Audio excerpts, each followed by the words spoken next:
정말 중요한 게 뭐냐면 올해 하반기부터 내년 상반기까지 공급을 하지 않으면 27량 물량도 없어요. 그렇게 되면 시장이 굉장히 크게 상승 압력을 받을 겁니다. 네. 그게 시작점이 언제냐? 올 하반기부터입니다.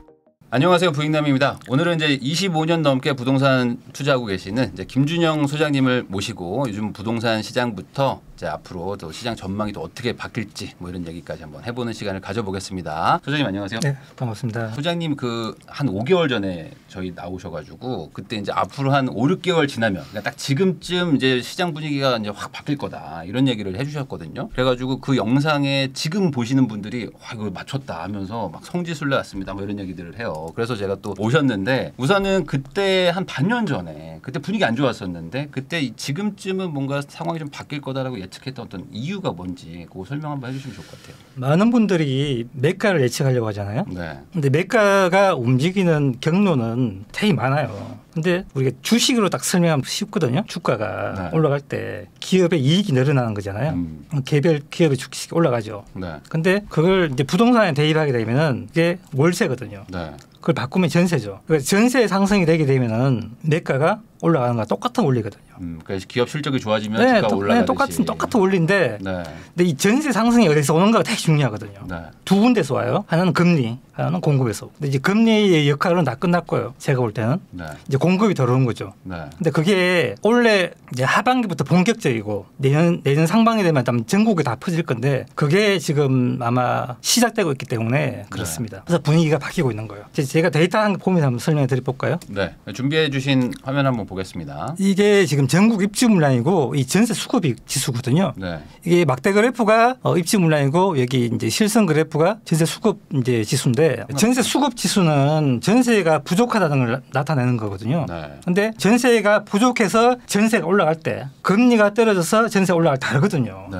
과거에는 전세가 떨어진 것은 금리에 의해서 떨어졌다 금리가 올라갔다 갑자기 막 올랐으니까. 했고 지금은 공급에 의해서 되는 겁니다. 근데 우리가 역사적으로 볼 때 이게 과거에 30 몇 년 자료인데요. 네. 여기 보게 되면은 전세 수급 지수가 높은 단계 있죠. 2단계 여기 있을 때 항상 우리가 공급이 적었었어요. 여기 이제 평균을 내보게 되면은 전국 평균에서 우리가 한 1년에 아파트 같은 한 34만 호가 정도가 공급이 돼야 돼요. 네. 근데 우리가 IMF나 금융위기나 위기 뒤에는 반드시 공급 줄거든요. 그 공급이 공백기에 전세 수급이 오르면서 매가가 올라요. 근데 전세 수급 지수가 올라가면서 전세 상승을 하고요. 그다음에 전세 가율 올라가고 매가가 올라가는 그런 구조가 돼 있어요. 네. 근데 지금이 어떠냐? 올해는 공급 물량이 34만 호 정도 됩니다. 거의 평균치거든요. 올 하반기부터는 이제 줄어들기 시작해요. 그리고 내년 후년 27년 물량은 지금 완성되지 있지 않거든요. 그래서 정말 중요한 게 뭐냐면 올해 하반기부터 내년 상반기까지 공급을 하지 않으면 27량 물량도 없어요. 그렇게 되면은 시장이 굉장히 크게 상승 압력을 받을 겁니다. 네. 그게 시작점이 언제냐? 올 하반기부터입니다. 그러니까 지금 이제 공급이 없기 때문에 전세가 상승을 해가지고 이게 결국에 이제 매매가를 밀어 올리는 분위기가 나오는데 공급이라도 많이 앞으로 되면 모르겠으나 지금 그것도 없다. 네. 근데 이제 여기서 이제 이런 얘기 하시는 분들 있잖아요. 공급이 뭐 많거나 적거나 상관없을 수도 있다. 왜냐면은 공급이 뭐 많을 때도 막 전세가 올라가는 경우도 있고 네. 반대로 뭐 공급이 없었는데 뭐 전세 떨어지는 경우도 있지 않냐. 이런 그 얘기를 늘 하시죠. 왜 네. 2008년부터 2012년까지 네. 전세 상승해도 매가 떨어졌다 이런 얘기 하시잖아요. 맞아요.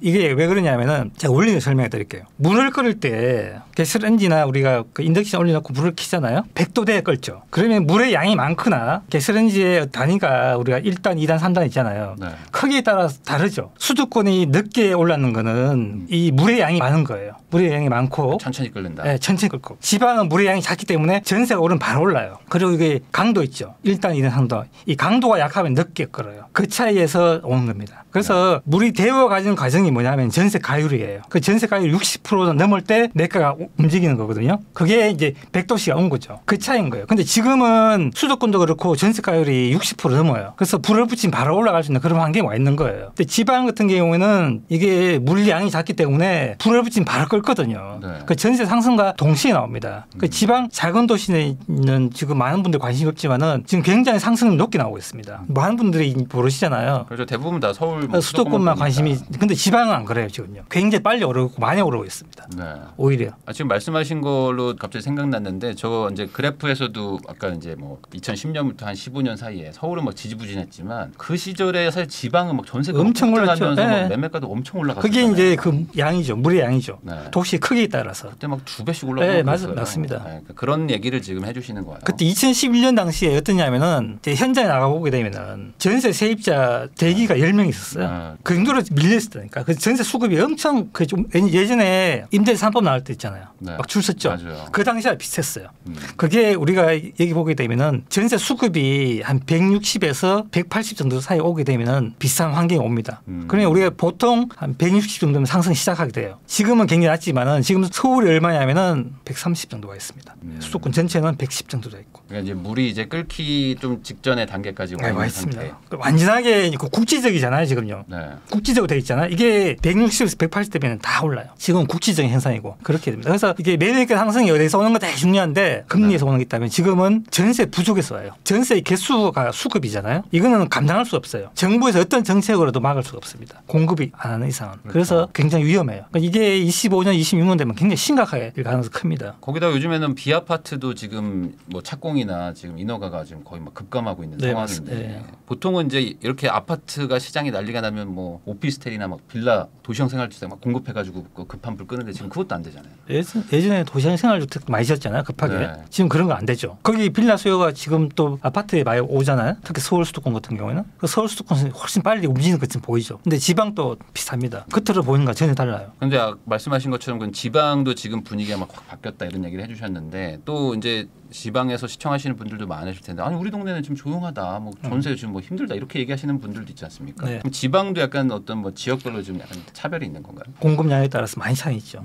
이제 대구가 가장 심하고요. 네. 어렵고 부산, 그리고 세종, 그리고 나머지 지역들은 좀 좋아지고 있어요. 많이 이제 확연하게 네. 좋아지고 있고요. 광역시에서 울산이 제일 좋고요. 울산이 아마 가장 먼저 움직일 거예요. 공급량을 보게 되면은 네. 그 수급도 제일 좋고요. 그래서 지금 뭐 언론에서는 지방은 아주 뭐 힘들다 얘기하는데 실제는 그렇지 않고요. 좋아지고 있다. 그렇게 보시면 돼요. 그러면 우선은 가장 뭐 인구도 많고 뭐 관심사는 아무래도 뭐 서울이니까 서울 한번 여쭤보면은 이 서울 쪽이 지금 거래량이 그 3월, 4월 해가지고 둘 다 지금 4천 건 넘었다. 근데 이제 1, 2월 달에는 2천 건대였는데 이제 2배 가까이 늘은 거니까 뭔가 좀 원인이 있지 않나. 뭐 이렇게 생각하실 수도 있을 것 같은데 어떻게 좀 보세요 그 이유를? 이제 정상으로 돌아가는 거죠 거래가. 평균 거래량보다 약간 낮잖아요. 근데 이제 시장의 수요라는 거는 우리가 매매 수요는 주택을 살 때 두 가지 방법이잖아요. 분양을 받거나 매매를 하거나. 근데 분양이 적으면은 매매를 하고요. 분양이 많으면 매매가 줄거든요. 그래서 분양이 많으면 매매가 떨어지는 이유죠. 그게 이제 균형을 맞춰가거든요. 그래서 분양도 수요고요. 공급도 수요인데 거래가 가장 큰 수요예요. 이게 이제 균형을 맞춰가는 과정이기 때문에 지금 공급이 줄고 있다는 걸 반영하고 있는 겁니다. 지금 거래가 늘어나고 있다는 거는 점차 시장을 정상으로 가고 있다고 보시면 됩니다.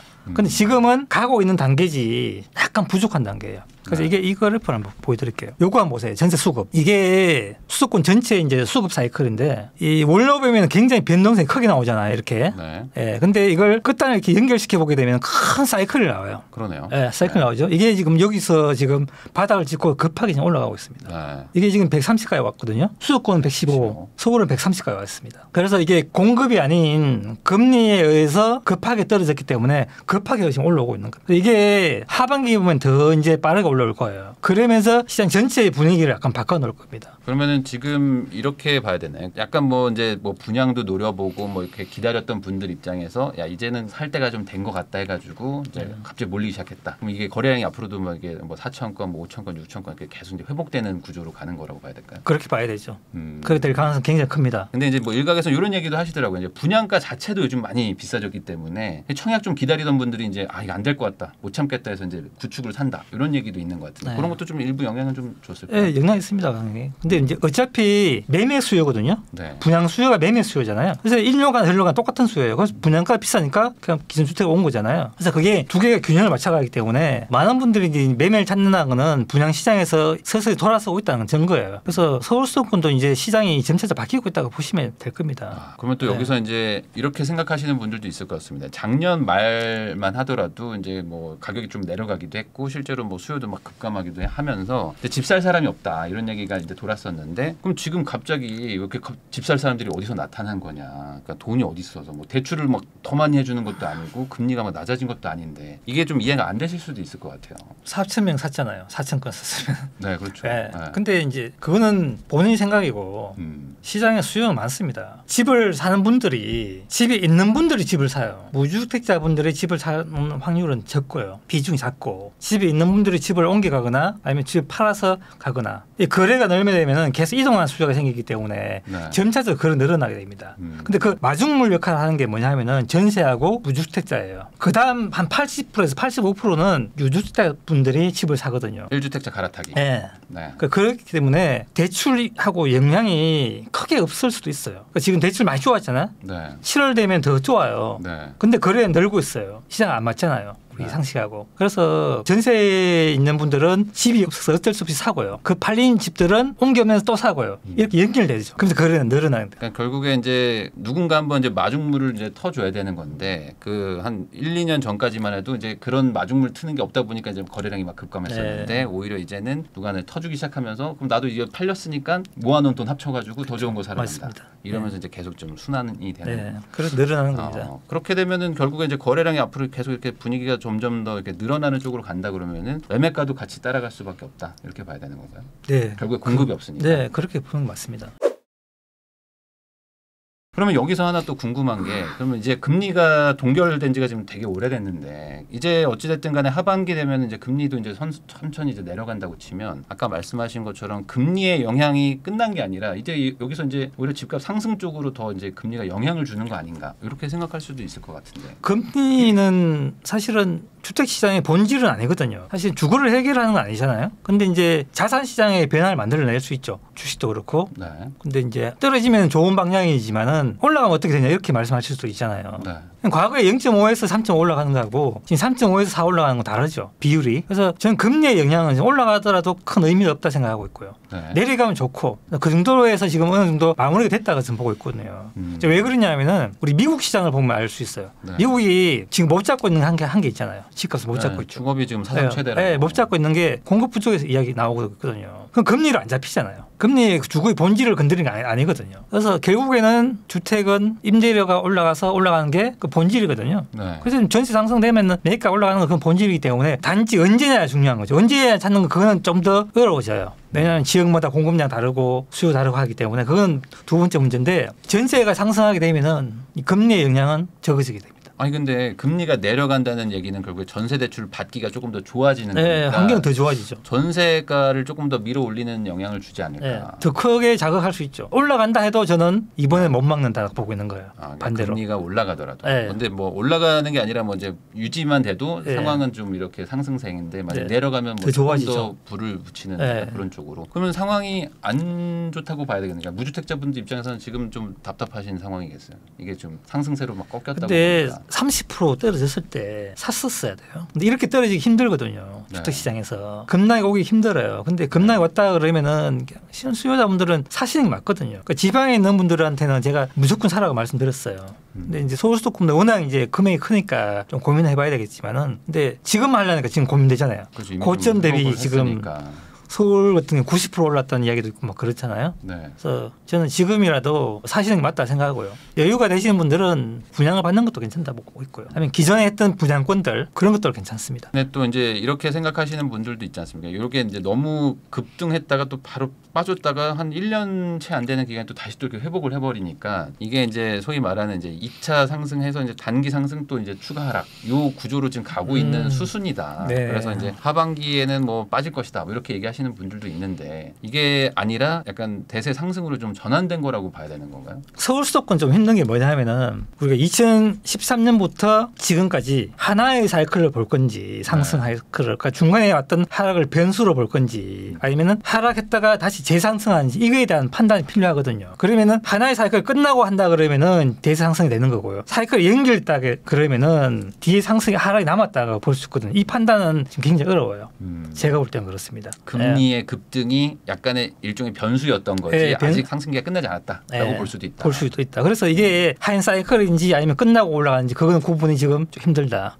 네, 그래서 그래서 30% 빠지면 사실상 한 번에 그 상승기가 끝났다고 봐도 되는 거라고. 근데 상승의 기간이 너무 짧아요. 너무 짧으니까. 예. 그래서 보통 이제 수도권 같은 경우는 한 3년 정도는 하락을 해야 되는데 지금은 원래 24년 올해하고 내년까지 정도만 하락해도 다음 사이클이 시작됐다고 제가 말씀드리고 싶은데 이게 상승이 연결됐다는 그런 구조를 많이 봤거든요. 하긴 1년이면 부동산에서 너무 짧아가지고 너무 짧죠. 예. 전세 뭐 한 바퀴 돌리지도 못했는데 훅 빠졌다가 다시 회복해버리면 안 빠진 거나 마찬가지로 느낄 수도 있죠. 예. 그래서 그거 판단이 어렵기 때문에 지금 대세 상승이라고 말하기가 지금 조금 조심스러워요. 사실은요. 아니 그러면은 그 매도 물량은 지금 뭐 계속 뭐 쌓여가고 뭐 역대 최대다 뭐 이런 얘기들도 나오고 있다는 게 이제 많은 분들이 아실 텐데 그러다 보니까 아니 그러면 왜 매물이 이렇게 많아지냐 전월세는 줄어들어도 결국에 전월세 안 주고 팔려고 하는 사람들이 많기 때문에 결국에는 또 내려간다 이런 주장도 있거든요. 어떻게 생각하세요? 매물의 성격이 되게 중요한데 다주택자분들이 어떤 판단을 내리고 있는가가 되게 중요하거든요. 근데 우리 급한 매물은 있잖아요. 급한 매물은 1, 4분기로 해서 끝났어요. 이번 1, 4분기에서 역전세 문제라든지 네. 세금 문제라든지 이런 게 다 끝났거든요. 급한 물건 지금 없어요. 그리고 매물이 착착 늘어나는 거는 제가 가장 많이 보고 있는 건 임대차 3법 때문에 그렇습니다. 전세가 돌아오게 되면은 집을 많이 갖고 있는 분들이 또 4년을 내야 되잖아요. 전세를. 그렇죠. 이게 싫은 거죠. 왜냐하면 4년 동안 내 자산에 대한 그 행사를 못 하니까 5%밖에 못 올리죠. 그리고 또 세입자가 있으면 또 못 팔. 네, 못 팔죠. 높아지죠. 그래서 전세가율이 많이 벌어져 있는 지역들 있잖아요. 서울 같은 50%니까 전세가율이. 그럼 내 자산은 50% 묶인 거잖아요. 회사하고 싶은 거죠. 그렇게 해서 임대차 3법이 늘어나면서 모든 지역들이 전세가 돌아온 것들을 매물화시키고 있는 것 같아요. 제 느낌은. 우선 내놓자. 네. 그래서 그 물건들이 계속 늘어나고 있거든요. 네. 근데 그 매물 속에 성격이 있어요. 위험한 물건, 그렇지 않는 물건들. 그런 물건 다 정리됐다는 거죠. 이제는. 그러니까 작년만 하더라도 우선은 막 급하니까 막 던졌었는데 네. 그게 아니라 지금 이 정도는 받겠다. 네. 그래서 어떤 분들이 이런 얘기도 하더라고요. 지금 전세 월세가 줄고 매매가 늘어나는 걸 보면 공실로 두는 게 아닌가 뭐 이런 얘기 하시는 분들도 있더라고요. 그런 분도 있어요. 능력 있는 분들은 그렇게 하고 있고요. 또 뭐냐면은 내가 이제 임대라는 거는 원래 2년 산 이렇게 정해놓으면 안 되는데 근데 내가 어떻게 이 물건을 팔아서 2년 뒤에 내가 자산화 시키고 싶은 분들 있잖아요. 네. 그런 분들은 전세 못 내놨죠. 공실로 가는 거죠. 그렇기 때문에 시장에서 이렇게 정책에 의해서 만든 구조에서 매물이 하게 되게 되면은 공급이 있는데도 불구하고 공급 엄청난처럼 보이는 거거든요. 그래서 전세가 급하게 줄고 있거든요. 그래서 우리가 상승할 때 보게 되면은 매매 물건에 의해서 상승하는 게 아니고요. 대부분 다 전세에서 스타트했었어요. 그게 앞에 보시잖아요. 그래프로요. 네. 그리고 또 뭐냐면은 우리는 많은 분들이 이제 이 매물만 관심 있는데 미국 같은 경우 어떻게 하냐면은 제가 한 개 소개해 드릴게요. 미국 같은 경우는 먼스 오브 스프라이라는 이걸로 해서 우리가 시장의 매물과 거래를 가지고 시장이 어떤가 되게 중요한 지표를 봐요. 네. 우리는 매물을 가지고만 많다 하잖아요. 매물 통계가 지금 4년밖에 안 된 통계인데 근데 그러면은 매물이 많아도 거래가 많으면은 의미가 없잖아요. 그래서 미국 같은 경우에는 매도 물량하고요. 월 거래량 가지고 분석을 하는데 그러니까 일종의 이제 뭐 강도 지수를 네, 하는 거예요. 그래서 매물이 시장에 100개가 있으면은 월 거래량이 10개가 있잖아요. 그럼 네. 10달러면 다 팔리죠. 이게. 그러니까 10이잖아요. 미국의 6월 기준에서 6월 넘는 경우, 네. 6 밑을 경우 6월 기준점을 잡아요. 밑으로 가게 되면 상승 압력 높고요. 위로 가게 되면 하락 압력 높습니다.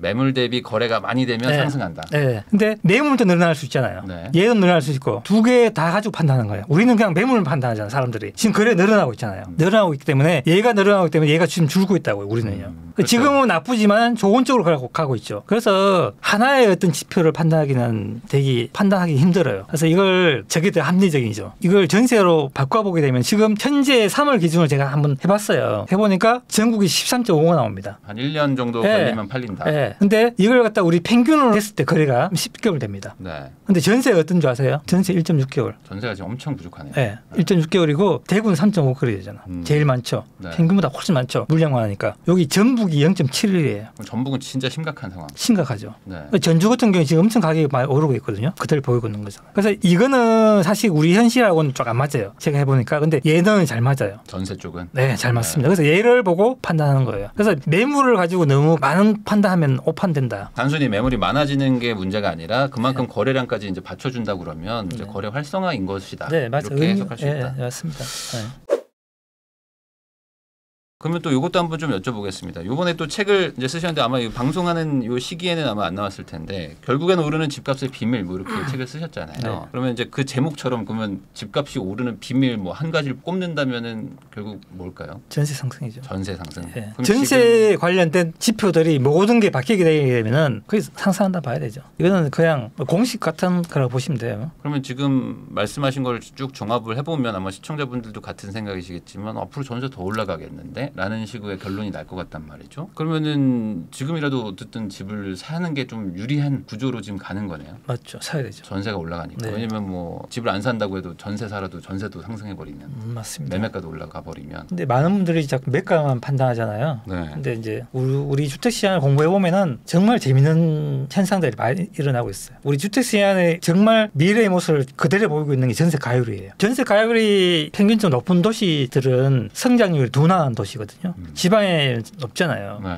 집 사기가 싫다는 예. 거죠. 그래서 매수하긴 싫다. 예, 매매가가 올라가지 않고 미래의 어떤 가치가 올라가지 않고 사용하지 않는 거잖아요. 이게 점점 올라가고 있어요. 지금도 우리나라도 강남도 올라가고 다 올라가고 있어요. 성장이 둔화되는 건 맞아요. 그런데 그게 우리 미래거든요. 전세가에 올라간다는 거는 거꾸로 얘기하면 월세화가 된다는 이야기가 똑같아요. 작은 도시 가게 되면은 전세 거래가 많을 것 같아요. 월세 거래가 많을 것 같아요. 월세 많이 하죠. 월세 많아요. 네. 우리가 집을 가진 입장에서 매매가치 상승이 안 되기 때문에 투자하는 입장에서는 월세로 수익을 받고 싶은 거예요. 월세로 전환시킨다고요. 그래서 월세가 많습니다. 그래서 강남이 전세가 제일 많고요. 외곽 갈수록 전세가 월세가 많아지는 겁니다. 안 올라간다고 생각하면 월세 주죠. 네, 맞습니다. 그거 받아서 뭐 수리비도 쓰고 해야 맞습니다. 되니까. 수익을 내야 되니까. 네.